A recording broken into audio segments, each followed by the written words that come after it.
오늘 하나님의 말씀도 따뜻한 말씀이죠. 지난 시간에 뭐라고 했느냐? 유오디아와 순두개가 패를 나눠서 분열된 걸 가지고 사도 바울 목사님이 권면하는 내용이다 그랬습니다. 뭐라고 했습니까? 같은 마음을 좀 품어라.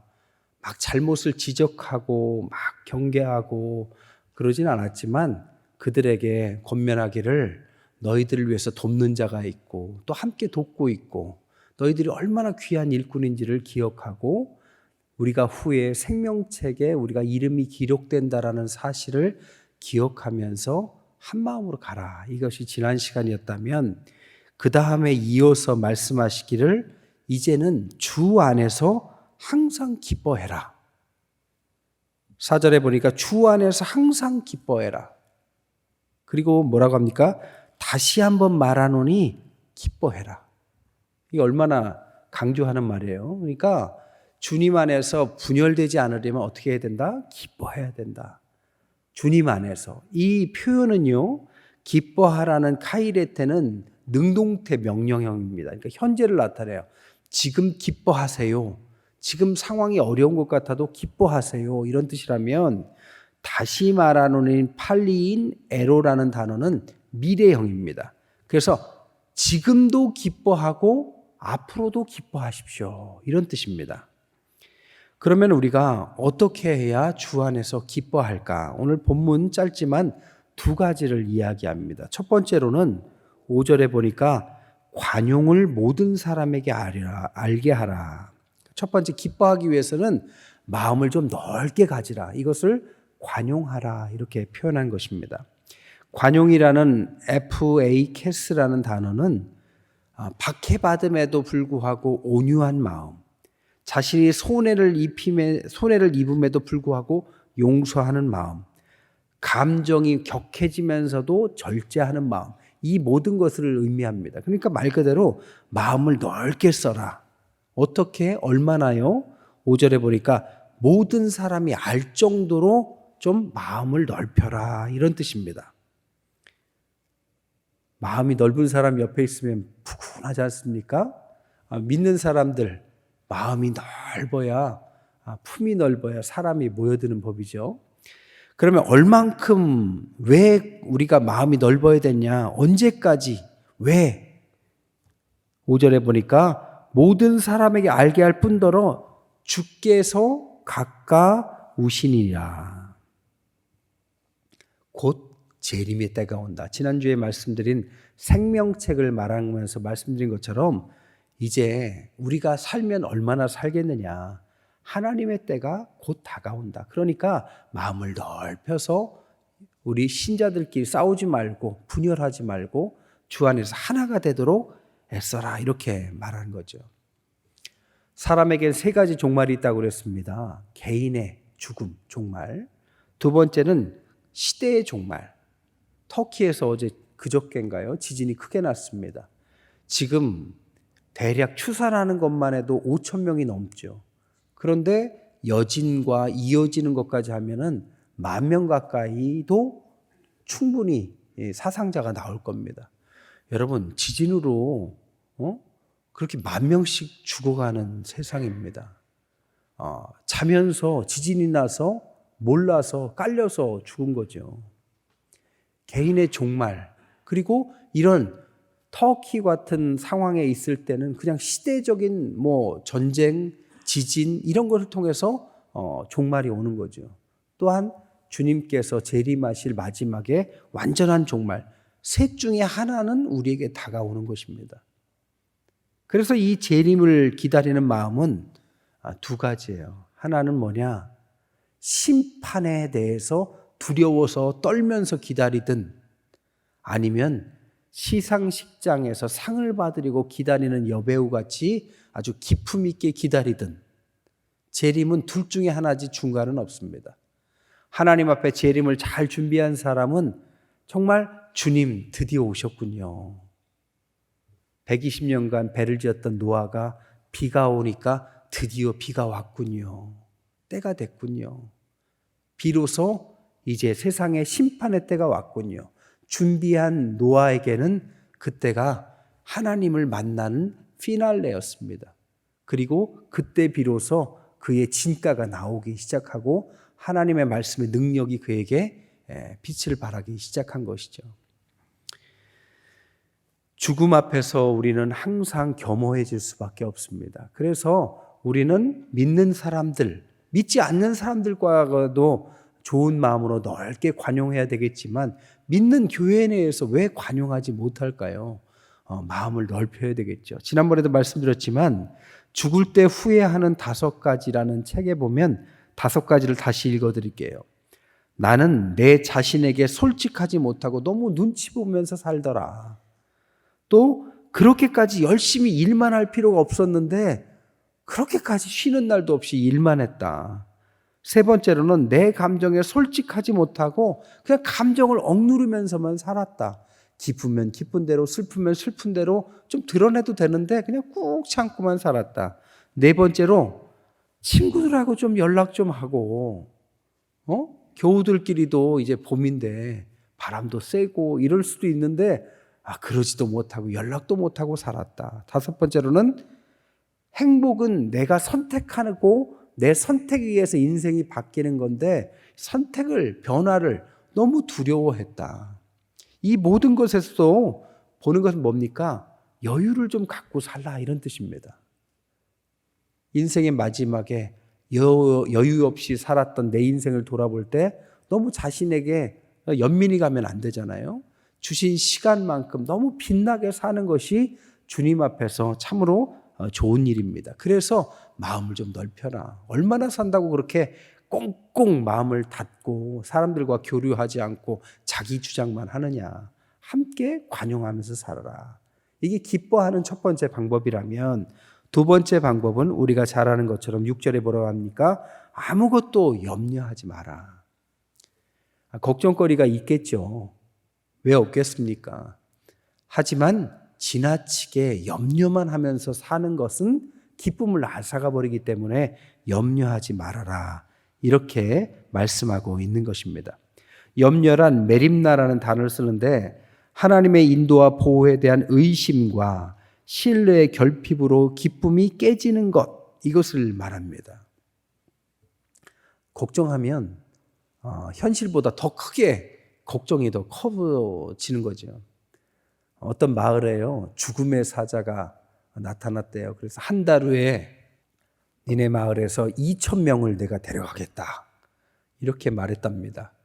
그랬더니 마을 사람들이 이제 벌벌 떠는 거죠. 그러면서 거기 마을에 추장한테 가서 죽음의 사자하고 협상을 좀 잘하라고 보냈답니다. 그랬더니 추장이 가서 죽음의 사자하고 협상을 열심히 해서 2,000명을 1,000명까지 줄였대요. 더 이상 안 된다고 하더래요. 그래서 어쩔 수 없이 1,000명을 받아들이고 왔는데 한 달 후에 보니까 1,000명이 아니라 7,000명이 죽었답니다. 그래서 가서 따졌더니 나는 1,000명밖에 안 데려왔다고. 6,000명은 어떻게 된 거냐? 자기가 겁나다가 두려웠고 염려하다가 스스로 죽었다. 이게 우하지만 염려가 그만큼 우리를 두렵게 하고 죽지 않아도 될 만큼인데도 죽을 수밖에 없도록 우리의 삶을 옥죄면서 살아간다는 것입니다. 우리가 너무 막 되지 않을 것들을 계획하고 황당한 꿈을 꾸고 또 내일 있을 것, 내일 염려는 내일 하라고 분명히 말씀하셨는데 내가 내일 것을 막 끌어당겨서 어떻게 할지, 이렇게 할까 저렇게 할까, 이렇게 하면 저 사람이 저렇게 할 것이고 이렇게 하기 시작하면 끝이 없는 거죠. 하나님을 신뢰하지 못하고 미래를 맡겨야 되는데 미래에 비가 오는지 눈이 오는지 하나 걱정하기 시작하면 걱정 안 되는 날이 없습니다. 성경에 보면 마르다가 마리아에게 일을 하라고 하는 유명한 장면이 나오죠. 누가복음 10장 38절 42절에 보니까 이 염려라는 단어를 쓰는데 그 전에 마르다의 마음이 분주해졌다 이렇게 말을 합니다. 그때 주님이 뭐라고 합니까? 야, 이렇게 기쁜 자리에 너무 네가 염려를 하느라고 이 순간을 네가 누리지 못하는구나. 잘못했다가 아니라 너무 염려하니까 네가 이 순간을 누리지 못한다. 아니 예수님을 집에 초청한 거잖아요. 주님이 우리 가정에 오신 좋은 날, 그 주님에 대해서 기뻐해야 되는데 주님 일행에 대해서 밥을 어떻게 해줄 건가가 주님보다 더 소중하다면 이것은 뭔가 순서가 바뀌었다라는 것을 말하는 겁니다. 당연히 밥도 중요하고 청소도 해야 되고 대신방만 해도 집 청소해야 되는데 예수님이 오신다면 얼마나 분주했겠습니까? 하지만 그것이 예수님을 맞아들이는 기쁨까지 앗아간다면 그것은 너무 지나친 거다라는 것을 말하고 있습니다. 제가 프랑스에 살 때요, 한인 마트가 에펠탑하고 바로 옆에 있었어요. 제가 가는 한인 마트가.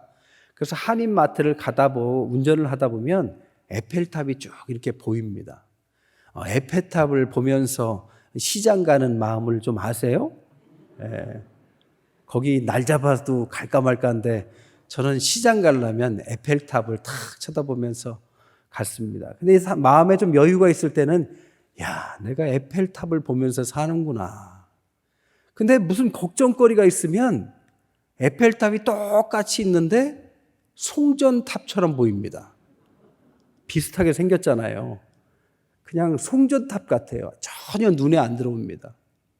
아무리 좋은 게 있어도 염려와 걱정이 커지면 보이지 않습니다.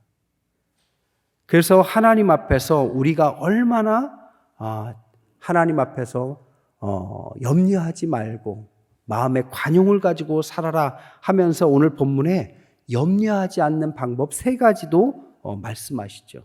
첫 번째가 뭡니까?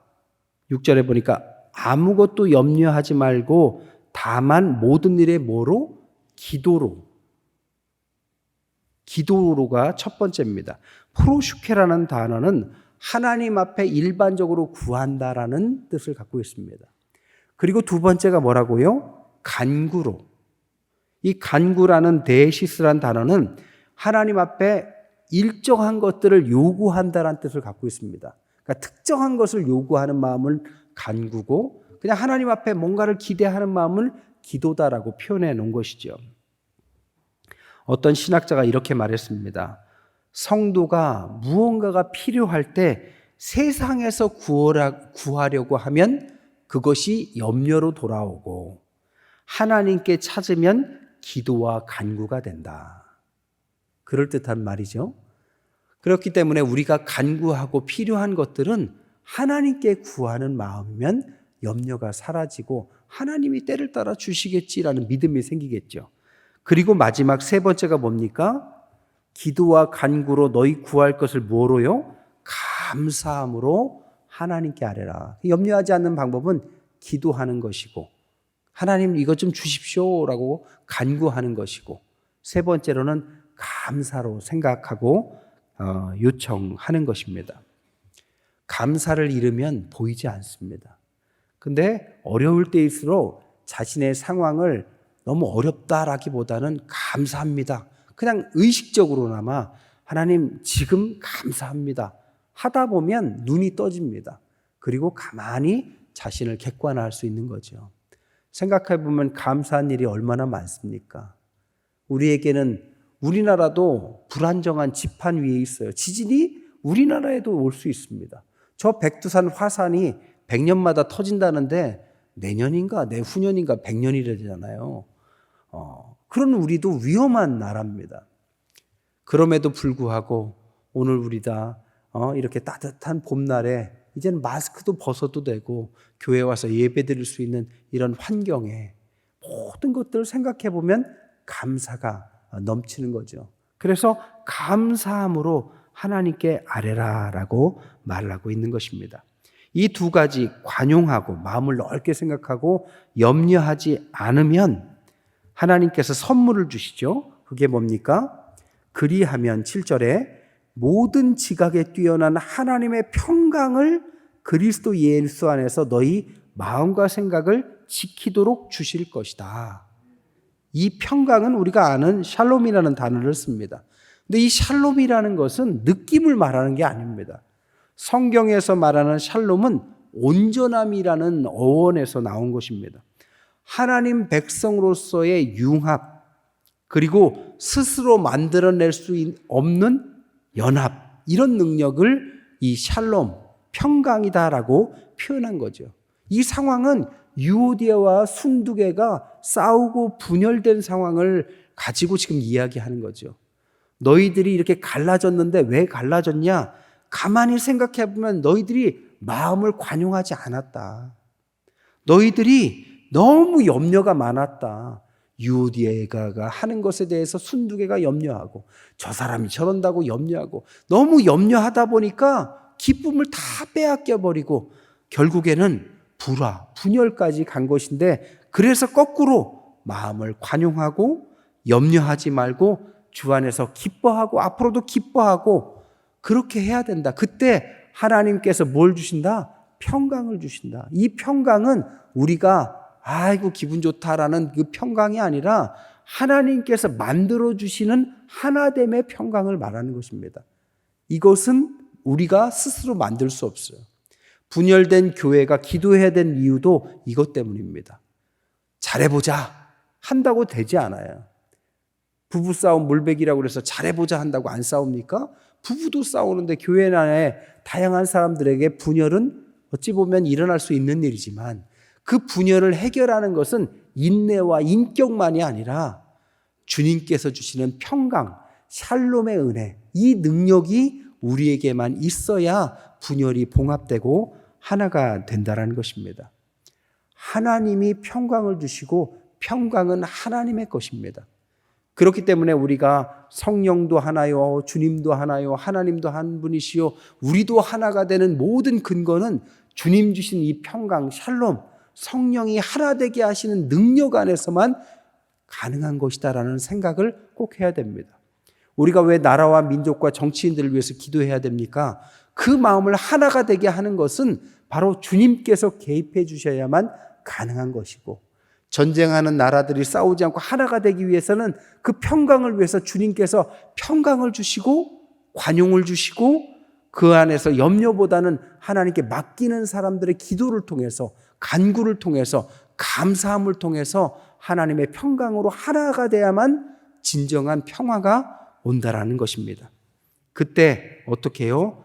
주님께서 평강을 주실 때 마음, 생각을 주님께서 지켜주셔서 나쁜 마음, 더러운 마음은 다 차단해 주시고 좋은 마음, 사랑스러운 마음으로 굳건히 하나가 되게 하신다. 그래서 지키시리라는 단어가 망보고 호위하다, 꽉 붙들어 주다 이런 뜻입니다. 그러니까 너희의 마음을 주님께서 꽉 붙잡아 줄 터이니 이제는 그렇게 하지 말고 기뻐해라. 앞으로도 기뻐해라 라고 말씀하고 있는 것입니다. 마지막으로 우리가 잘 아는 이 빌립보서 4장 6절 7절 여러분 다 외우시죠? 많이 들어보셨죠? 외우시기도 할 거예요. 우리 다 같이 합독으로 한번 하고 마치도록 하겠습니다. 시작. 아무것도 염려하지 말고 다만 모든 일에 기도와 간구로 너희 구할 것을 감사함으로 하나님께 아뢰라. 그리하면 모든 지각에 뛰어난 하나님의 평강이 그리스도 예수 안에서 너희 마음과 생각을 지키시리라. 아멘. 이 말씀 꼭 이왕이면 암송하셔서 염려가 생길 때마다 이 말씀 암송하시고 주님의 평강으로 살아가시는 저와 여러분 되시기를 주님의 이름으로 간절히 축원드립니다.